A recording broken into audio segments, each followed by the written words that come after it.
Before I start this video, I would like to give a bit of a trigger warning. I'm not going to be showing anything graphic, but if you are very sensitive, I do suggest that you maybe don't watch this. Hello everyone, my name is Liam Alexandra, and welcome to the fourth week of Inside the Tired Eye. This week what we're talking about is mental illness and education, how one affects the other or our experiences, which is what I'm going to be talking about today. I want to tell you a little story about my school's complete ignorance for mental health, despite their constant claims against that fact. As you can see, I'm in my school uniform. Once again, I just got home. Obviously. This is obviously not a fashion thing.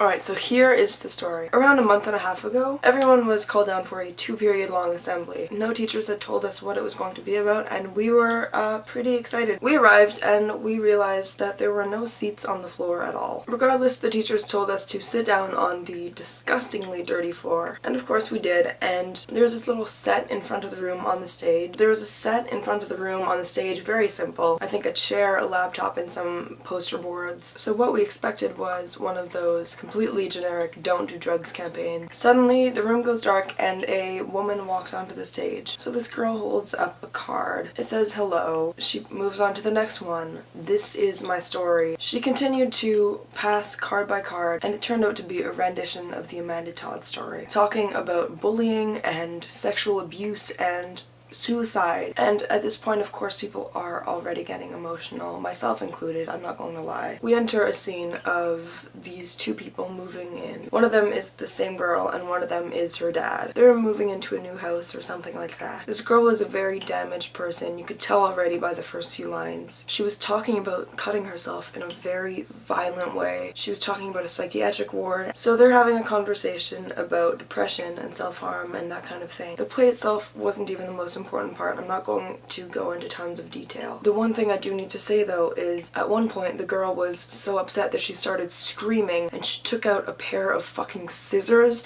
and she showed us her wrist and she was going to...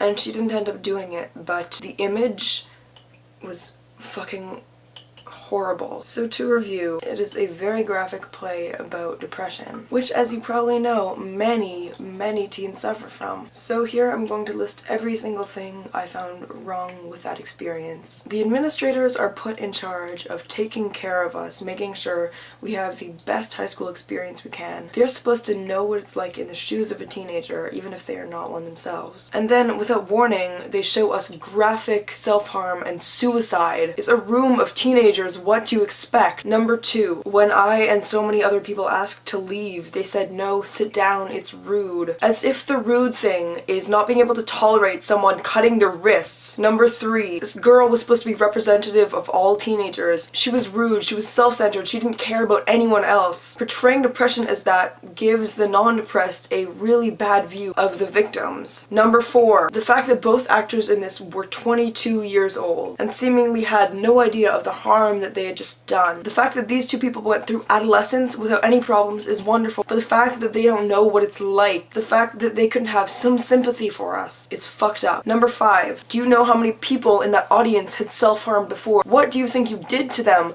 by showing them how? Do you have any idea how many will have again after what you just did? You were trying to foster support, I understand that, but you made shit worse. You need to understand the harm that you're doing. Leave it up to the people who know how to help. Honesty is the best policy, because if you were trying to help someone and you do not know how, please redirect them to a better source. Do not tell them that you have all the answers. This teenage despondency phase is part of something bigger, and if you understood that, maybe there would be fewer teenagers doing what you showed them how to do. The way you portray us leaves no room for innovation, and if you allowed that, maybe we would use it. Not every depressed teenager is the same. Thank you for watching. Make sure to check back next time if you enjoyed. For a song about anxiety and depression, I have left one in the description that I wrote myself. You may get something out of it, you may not. Thank you for watching. Good night.